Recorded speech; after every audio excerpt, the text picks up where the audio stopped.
What's up guys? Recently a local politician where I live went to parliament and brought up the topic of Netflix censorship. She wanted to censor anything on Netflix that she thought would be inappropriate to certain viewers. I'm gonna read her quote that was provided from all the news outlets. This is about films on Netflix.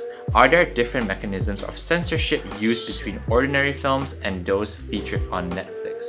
This is because I am looking at widespread sex scenes and LGBT elements which are causing worry among the people.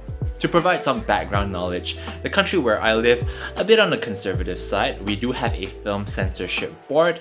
The board censors all instances of nudity from movies and TV shows. They cut some extremely violent scenes, and in PG-13 movies, they censor everything from prolonged kissing to flipping someone off and even certain swear words. Example, when Star Wars The Last Jedi came out in 2017 worldwide, in regular cinemas around the world, this is what the viewers saw. You murdering bastard!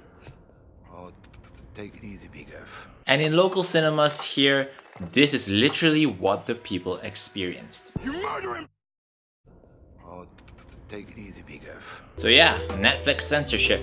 What do we think about it? Well, let's present a few facts on this topic. Fact number 1, people are entitled to their own opinions. People are just different. We have different upbringings, different influences, different living conditions growing up. There's bound to be people who think that censoring Netflix would be a great move to maintain national morality, and others who might think it is the dumbest thing in the world. Fact number 2, the internet is vast and it is owned by no one. Governments can ban and block and censor anything that they want. People are still going to watch what they want to watch, whether it's through VPNs, mirror sites with different domain names, and even illegal torrenting and downloading. Now, I do not condone any acts of illegal content access. I am, however, acknowledging that this is a widespread practice and there's no use pretending that it does not happen. Fact number 3, subscribing to Netflix is your choice. It's something you pay for every month. If you're worried about your child seeing any inappropriate content on Netflix, there are kids accounts as well as parental controls. If you yourself are concerned about seeing extensive scenes of violence or nudity, or you're easily offended by certain types of messaging, then don't subscribe. It saves you money. Okay, those are what I consider to be the facts of the matter.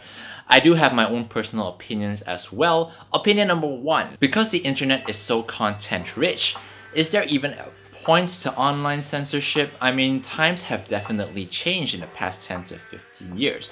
The world as a whole is getting more and more exposed to this kind of content, different types of content, whether you like it or not. So I think it's getting harder and harder to argue for online censorship. Opinion number 2, films and TV shows are works of art by people who want to express ideas. If you make edits to an artist's work, you are not allowing them to fully showcase their vision and their creative freedom. I mean, when's the last time you walked into a museum and saw a censored painting? I mean, that might be a sloppy comparison, but we're talking about works of art here that are publicly accessible.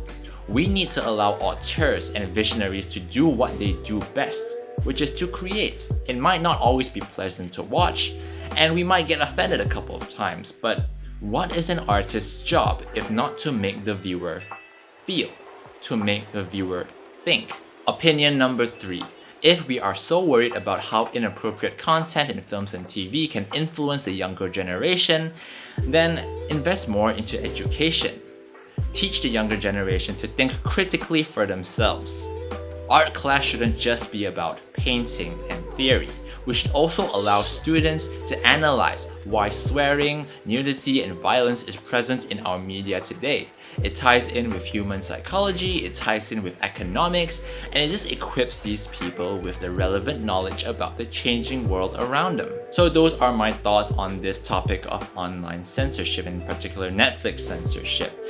Ultimately, I think there's a level of respect that we need to maintain for both sides of the argument, but I'm curious to know what you guys think. Comment below and let me know, do you think there should be some sort of regulation for online content like Netflix and Amazon and all these other streaming services? I really like to know. Guys, thanks for watching this video. If the content in this video resonated with you in any way, then share it on all your social media platforms. I'd really appreciate that. I'll be back next time with another video.